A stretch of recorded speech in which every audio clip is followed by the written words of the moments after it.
কালকে ভাঙছি, আজকে আবার ফির এই যে ইটগুলা এগুলা মানে কিছু কিছু করে মিছিল করতেছি। দেখেন এই যে হাতের অবস্থা। কালকে এই ঠোয়াটা উঠছিল, যে সঙ্গে খিদে লাগে তখন বাড়িতে এসে হেরে খাওয়া দাওয়া কমপ্লিট আর জায়গা বিলমুন। ফ্যানের মায়ের কিন্তু আশের বাচ্চা ছিল 10টা, একদিন হঠাৎ করে খাপের মধ্যেই 5টা ময়রা ছিল। আসসালামু আলাইকুম প্রিয় দর্শক, কী অবস্থা আপনাদের? আসি মোটামুটি, দেখতে পারতেছেন সকাল ঘুমিয়ে উঠে হেঁটে কাজ আরম্ভ করছি। এই যে আমার পিছনে যে লেট্রিনটা দেখতে পারতেছেন, এই লেট্রিনটা ভেঙে দেওয়া হয়েছে। বাড়ির মধ্যে লেট্রিন ভালো লাগে না, ওই জন্য ভেঙে দিলাম। আর লেট্রিন যেহেতু পাশে আরেকটা আছে, আবার ওই সাইডেও আছে, যার জন্য কালকে ভাঙছি, আজকে আবার ফির এই যে ইটগুলা এগুলা মানে কিছু কিছু করে মিছিল করতেছি। দেখেন এই যে হাতের অবস্থা। কালকে এই ঠোয়াটা উঠছিল, তো দেখেন না কীরকম হয়ে গেছে গাড়াই, মানে ই করে দিছি, গালাই দিয়ে আমরা উঠাই দিছি। আজকে নতুন করে এই জায়গায় হইতেছে, আর এই জায়গায় দুই জায়গায় মানে কাম করে না, কাম করার অভ্যাস নাই নিজে, কাম করার অভ্যাস নাই দিকে কামের গুলো আসলেই মানে একটা না একটা হয়ে যায়। তো রাখেন আমি সকাল থেকে এই যে ইটগুলো কোচাইতেছে, এটা সুইচের তলটা দিয়ে দিল, যেহেতু বৃষ্টি পানিটা জানি ডাইরেক্ট এখানটা না পড়ে ইটের উপরে জানি পড়ে। আর আমি এই ইটগুলা এই যে দেখতে পারতেছেন যে এগুলা যে আপনার সিমেন্ট বালু দিয়ে গোলা মানে খাপ খাওয়া ছিল, যে এগুলা মানে হাতুটা বাইরে সারা দিলাম, নিয়ে অর্ডার থুয়ে দিল।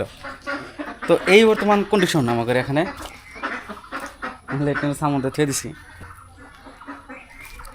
মানে আপনারা বলতে পারেন যে এই লেট্রিনের ভিডিও অবশ্যই করে দেয় না ভাই, লেট্রিনের ভিডিও এই জন্যই দিতেছি যে এটা একটা স্মৃতি হয়ে থাকবো, ভবিষ্যতে আমি দেখতে পারবো, যার জন্য যে কাজ করতেছি। কাজ করার অভ্যাস নাই না, একটা দুটো কাজ করি ওগুলো আবার স্মৃতি হিসেবে রেখে দিয়ে থাকি।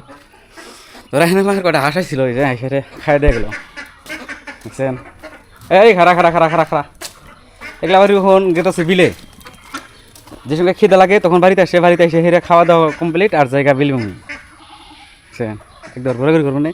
আর ওই জায়গায় পানি আছে, ওই পানির মধ্যে ঘোরাঘুরি করে খায়, আবার বিলমিহি জায়গা ঘামে অবস্থা শেষ ভাই একবারে। কী দেখামো আমারে।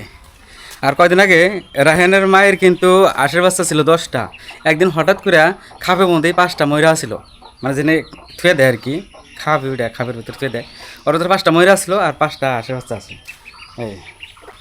এই 5টা এই সম্বল ঠিক না, কেমন জানি মানে কী কারণে মারা গেলো দিশে পেলাম না। তো চলুন, সকালে কিছু খাইনি এখন পর্যন্ত, তখন কাম যে এখানে করছি এখানে থুয়া, ওখানে ভাবতেছি যে একটু রেস্ট নিয়ে হেরা পরে বহুত না মানে মিছিল নাই কে, বুঝছেন? এই যে এনে কলহার উড়ান খুদ হয়ে রয়েছে, উড়ানের একটা সাইজ আছে না, সাইজটা বেয়া সাইজ হয়ে রয়েছে, এগুলো মিছিল করলে হেলা একটু ভালো থাকে। তো জানি না কয় মিনিট হলো ভিডিও। তো সবাই ভালো থাকবেন, সুস্থ থাকবেন, আর ভিডিওগুলো কীরকম লাগে অবশ্যই কমেন্ট করে জানাবেন। আর চ্যানেলের মধ্যে যদি আপনারা নতুন হয়ে থাকেন একটু ফলো দিয়ে পাশে থাকবেন। এরপরের ভিডিও দেখার পর্যন্ত আপনারা সবাই ভালো থাকবেন, সুস্থ থাকবেন, খোদা হাফেজ।